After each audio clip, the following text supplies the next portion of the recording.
Nakaraang buwan lamang ay ating nabalitaan na pinagpatuloy ni US President Donald Trump ang military assistance sa Pilipinas na kung saan sinasabing inaprubahan ang nasa $336 million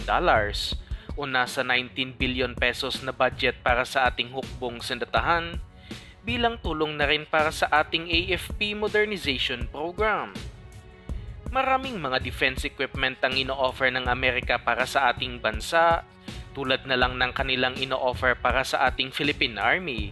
na mga M142 High Mobility Artillery Rocket System o HIMARS para sa kanilang Multiple Launch Rocket System project,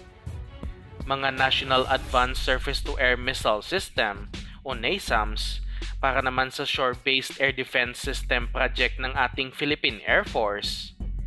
at ang pinakamalaking proyekto sa AFP modernization program na multi-role fighter project na kung saan ino-offer sa atin ang mga F-16 Block 70-72 o mga F-16 Vipers na pinaka-latest at pinaka-advanced na variant ng mga F-16 fighters. Napakaganda ng mga produkto na ino-offer ng Amerika at subok na rin sa mga totoong gyera at palagi nating ini-endorso na sanay ito ang kunin ng ating hukbong sandatahan, lalo na't malapit tayong kaalyado ng Amerika. Ngunit sa bagong balita na ating nakalap, mukhang hindi na magandang kumuha ng American-made weapons sa panahon ngayon matapos ibinalitang tuluyan ng itinigil ng US government ang pagbigay ng intelligence data nito sa Ukraine, kaya tuluyan ng madidisconnect ang kanilang mga US-made weapons katulad na lang ng HIMARS, pati na rin mga Patriot surface-to-air missile system na malaking tulong sana laban sa umaataking Russian forces. Kung wala ang mga intelligence data na ito, ay hindi na masyadong alam ng mga HIMARS kung saan ibabagsak ang mga missiles at rockets nito, kaya hindi na magiging epektibo ang naturang weapon system, pati na rin sa mga Patriot air defense system na kung saan mahihirapan na itong i-intercept ang mga ballistic missiles, pati na rin ang mga aircraft na umaatake sa Ukraine. Isa itong eye-opener para sa Pilipinas dahil hindi porket malapit na kaalyado natin ng Amerika ay habang buhay na tayong susuportahan ng bansa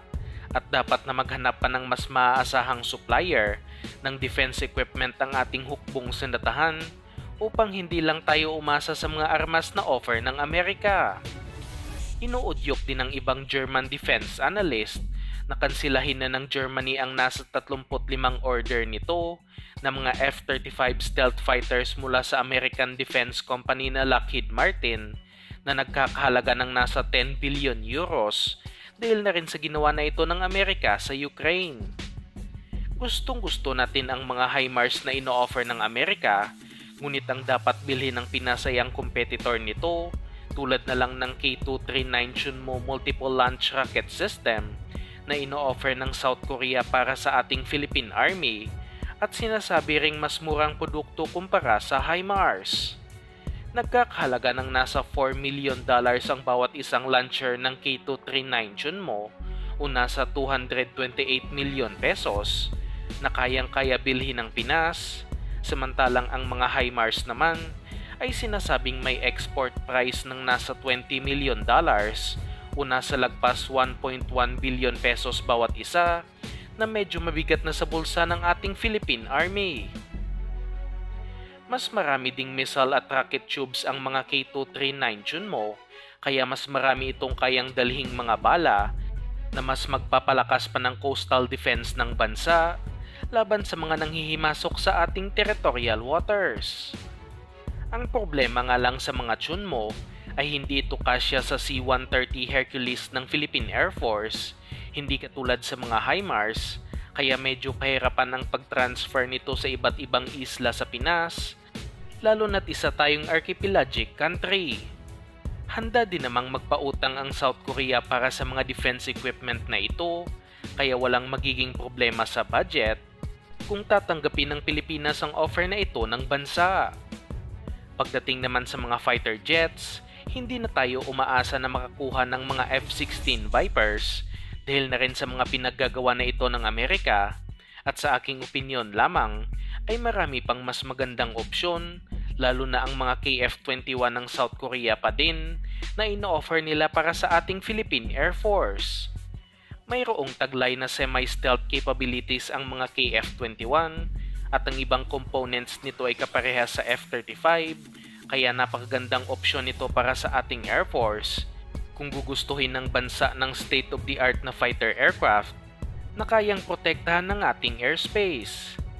Di hamak na mas mura ang mga KF-21 dahil sinabi ng Korea Aerospace Industries na kaya nilang pagkasyahin ang nasa 10 KF-21 fighter jet sa budget ng Air Force na nasa 62 billion pesos kumpara sa presyo ng nasa 12 F-16 fighters na umaabot sa 120 billion pesos. Maliban sa KF-21, ang isa pang napupusuan nating fighter jet ay ang mga Dassault Rafale na ino-offer ng France na may kamahalan na klase ng aircraft, ngunit nagpahayag din ang French government na magpapautang din para dito, kaya kayang-kaya din ito bilhin ng bansa. Sa lahat ng pinagpipilian, ang Dassault Rafale talaga ang pinaka-capable sa lahat dahil na rin twin engine ang naturang aircraft na mas malakas at mas maraming missiles ang kayang dalhin nito. Kaya dapat ang South Korea at France ang magiging pangunahing supplier ng bansa dahil hindi nagkakaproblema kung sa kanila bibili ng mga defense equipment at handa din magpautang ang mga bansang ito na gamit dahil sa maliit ang pondo ng AFP Modernization Program.